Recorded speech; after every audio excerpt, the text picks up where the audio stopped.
À quelques centaines de mètres du centre-ville de Lille, des espaces où la nature a tous les droits. Tant mieux pour la biodiversité, mais gare aux personnes sensibles. Après les arbres, les graminées sont à leur tour en pleine pollinisation. Dès qu'on va au parc de la Citadelle, il y en a beaucoup, donc on ne peut pas rester très longtemps, quoi. Il faut s'adapter. La nature ayant repris ses droits pendant le confinement, on va souffrir cette année. Voilà. Les médecins sont inquiets, il paraît que c'est plus agressif que d'habitude. Et vous voyez, j'ai les yeux qui pleurent au moment où je vous parle. Les yeux qui pleurent, le nez qui coule, symptômes de la rhinite allergique. Une affection que cet allergologue diagnostique tous les jours. Rien de vraiment grave, mais attention aux complications soudaines.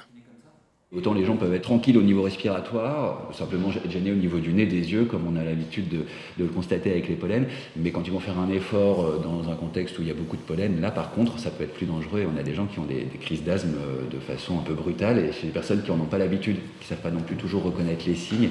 Et c'est là que ça peut être encore plus embêtant, encore plus dangereux. Prudence donc, d'autant qu'Atmo Hauts-de-France et le réseau de surveillance aérobiologique voient rouge. Depuis quelques jours, le risque d'allergie est maximum dans la région, justement à cause des pollens de graminées. Sur la période de mai, vous voyez bien en fait tous les graminées. Un risque allergique que la pollution de l'air peut aussi aggraver.